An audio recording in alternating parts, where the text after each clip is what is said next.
The Islamic State took power in 2014 and became one of the most terrifying threats of modern times, both to the local areas it terrorized and to the world at large, which, unlike any other time, united to battle the threat of a self-proclaimed state like never before.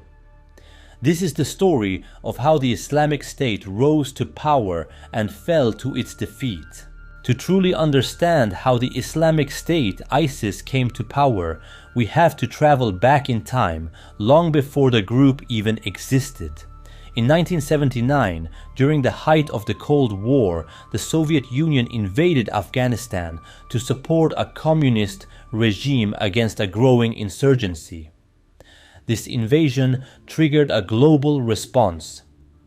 Thousands of young men from across the Muslim world traveled to Afghanistan, seeing the conflict not just as a geopolitical struggle, but as a holy war. These fighters became known as the Mujahideen. Among them was a wealthy and highly educated Saudi named Osama bin Laden. Another key figure who would emerge later was Abu Musab al-Zarqawi, a Jordanian with a violent and extremist ideology. Though bin Laden and Zarqawi never got along well, both would go on to form two of the world's deadliest terrorist organizations, Al-Qaeda and what would later become the Islamic State. By the end of the 1980s, after the Soviets withdrew from Afghanistan, bin Laden returned to Saudi Arabia and began transforming Al-Qaeda into a global jihadist network. Zarqawi, meanwhile, returned to Jordan and founded his own extremist group, though it was eventually disbanded. In the late 1990s, both men found refuge in Taliban-controlled Afghanistan. Then, on September 11, 2001, Al-Qaeda carried out the deadliest terror attack in modern history. Nearly 3,000 people were killed when hijacked planes struck the World Trade Center and the Pentagon. In response, the US invaded Afghanistan to destroy Al-Qaeda and remove the Taliban from power. Bin Laden fled to Pakistan, while Zarqawi relocated to Iraq, then a country under tight sanctions and with rising instability. In 2003, the US invaded Iraq and toppled Saddam Hussein's regime. This decision had enormous consequences. Saddam's Sunni-dominated government was replaced with a Shia-led one. The Iraqi army was disbanded, leaving hundreds of thousands of angry, unemployed Sunni soldiers. Many of them joined the growing insurgency. Jihadist groups, including Zarqawi's, flooded into Iraq, seeing it as the new front line of global jihad. Zarqawi's faction quickly became infamous for its brutality, especially toward Iraq's Shia population. His campaign of terror helped ignite a sectarian civil war. In an attempt to rebrand and gain legitimacy, Al-Qaeda formally merged with Zarqawi's group, which became known as Al-Qaeda in Iraq. However, Zarqawi's extreme tactics alienated many, including Sunni tribes, who eventually turned against him. In 2006, Zarqawi was killed in a US airstrike, and over the following years, AQI was largely defeated by a combination of US military operations and local Sunni resistance. By 2011, American forces withdrew from Iraq. While the country appeared to stabilize temporarily, deep political divisions, corruption, and sectarian discrimination laid the groundwork for more chaos. Meanwhile, across the region, the Arab Spring erupted. In Syria, mass protests against dictator Bashar al-Assad were met with brutal repression, leading to a full-blown civil war. To manipulate this situation, Assad released jihadists from prison, part of a strategy to radicalize the opposition and make himself appear as the lesser evil.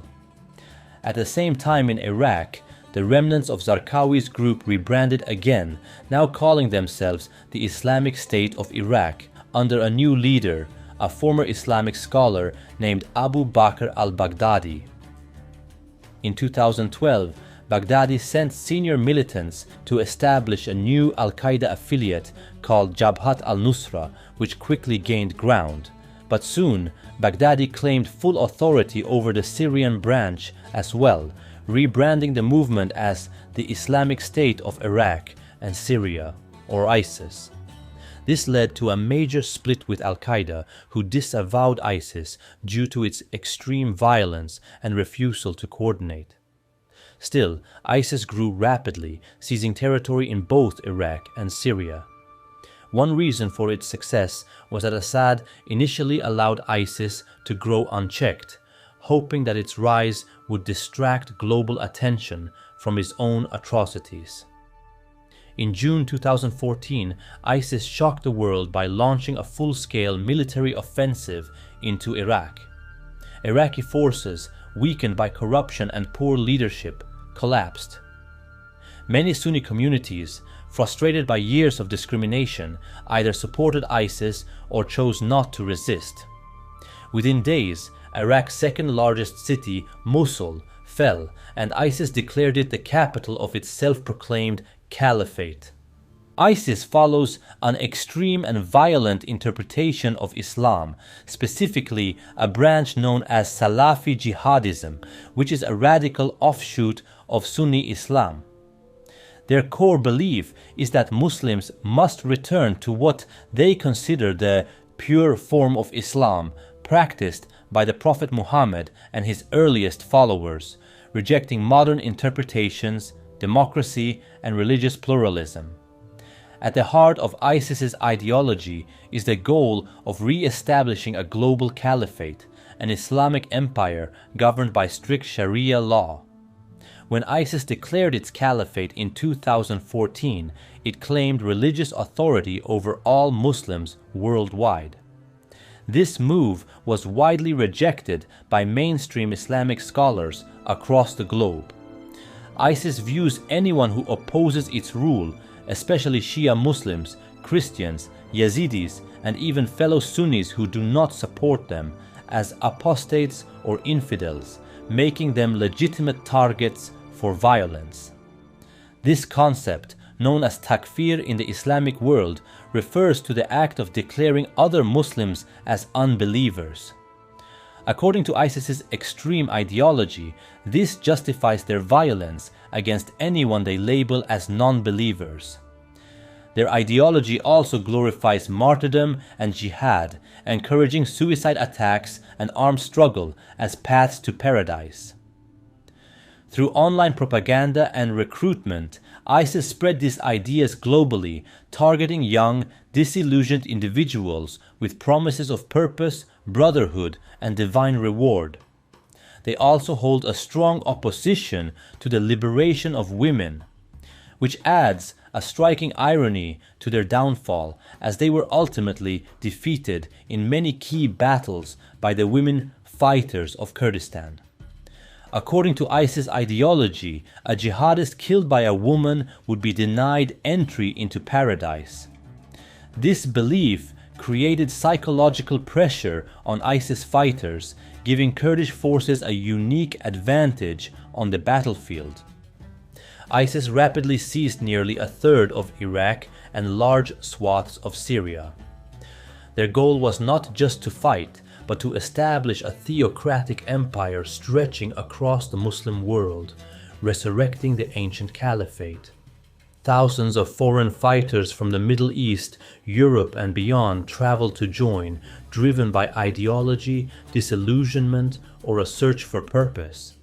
In August 2014, ISIS launched a genocidal campaign against the Yazidi Kurds in the town of Sinjar, killing thousands and capturing women and children. Prior to the attacks, the Kurdish Peshmerga forces made a tactical retreat from Sinjar, leaving the Yazidis vulnerable for the attacks from the Islamic State. As many Yazidis fled to Mount Sinjar, they remained trapped in the harsh environment, surrounded by ISIS. The Kurdish YPG then created a buffer zone after clashes with ISIS, allowing the Yazidis to escape to safety. The captured women and children, those who did not escape, were subjected to sexual atrocities for years, and while these horrific things happened, ISIS also attacked Kobani, a Kurdish majority town in western Kurdistan. The battle for Kobani became a turning point in the war. Outgunned and outnumbered, the local Kurdish YPG and YPJ forces mounted a fierce resistance. For weeks, the world watched as ISIS pushed deeper into the city, capturing entire neighborhoods. With Kobani on the brink of collapse, the tide suddenly turned and the Kurds began to regain ground. Until then, the most important reason for ISIS's success was their belief in their ideology. The fighters of the Islamic State fought with conviction and a desire to earn what they believed was a place in heaven. Essentially, an ideological belief in something boosts morale and performance on the battlefield, something that proved particularly effective against the corrupt armies of Iraq and Syria. Similarly, the YPG and YPJ maintained a strong connection to their own ideology, democratic confederalism, which emphasizes equality, ecology, and democracy. With two ideologically driven forces opposing each other, what gave the Kurds a psychological advantage was the presence of female fighters in the YPJ. ISIS believed that if a jihadist fighter was killed by a woman, he would be denied entry into heaven. This created a mental and psychological barrier in the minds of ISIS fighters, especially during confrontations with Kurdish women in Kobani. Around the same time, the US-led coalition began providing air support, coordinating closely with Kurdish fighters on the ground. What followed was a grueling street-by-street urban battle. By January 2015, after more than 4 months of fighting, the YPG and YPJ succeeded in fully liberating Kobani. The victory sent shockwaves through ISIS's ranks and shattered the myth of their invincibility. For the first time, the world had seen ISIS decisively defeated in open combat. But the significance of Kobani extended far beyond the battlefield. It boosted morale across the region for those resisting ISIS, elevated the reputation of Kurdish forces, particularly the role of women in combat, and marked the beginning of sustained US-Kurdish military cooperation that would prove essential in liberating other ISIS-held cities like Raqqa and Manbij. In the long term, the battle served as a turning point that sparked ISIS's slow but steady decline. ISIS began to lose territory. In 2015, the YPG and the Peshmerga forces liberated Sinjar in a joint operation between the Kurdish groups. In 2016, Kurdish and Iraqi forces, backed by the US-led coalition, launched a massive operation to retake Mosul. By July 2017, the city was liberated after months of fierce urban combat. In October of that same year, the YPG captured Raqqa, ISIS's de facto capital in Syria. The so-called caliphate was crumbling. But the war wasn't over. In 2018, Turkey launched an invasion of the Kurdish-held area of Afrin, diverting Kurdish fighters from the anti-ISIS front. Critics accused Turkey of using the offensive to weaken Kurdish autonomy and further destabilize the region. Besides this, Turkey has a long history of accusations, both from officials and others, regarding its close cooperation and relations with the Islamic State. Despite this, the Kurds continued its campaign, and by early 2019, the last ISIS-held territory was liberated. While the territorial caliphate was defeated, ISIS had already begun morphing into an underground insurgency. its ideology still lingers, and the group has active cells in Iraq, Syria, Afghanistan, and parts of Africa. ISIS-inspired attacks have struck cities across the globe, from Paris and Brussels to Istanbul and Stockholm. Though no longer a state, ISIS remains a deadly threat, proving that the battle against extremism goes far beyond the battlefield. The Islamic State is directly responsible for the deaths of over 45,000 people, while the indirect death toll could exceed 100,000. The group is undeniably regaining power, as numerous ISIS flags have been seen openly in the new Syria following the fall of the Assad government. This new Syria, under significant Turkish influence, further confirms its ties with the Islamic State. Don't forget to like this video, leave a comment down below, and subscribe to the channel so that you don't miss any further videos in the future.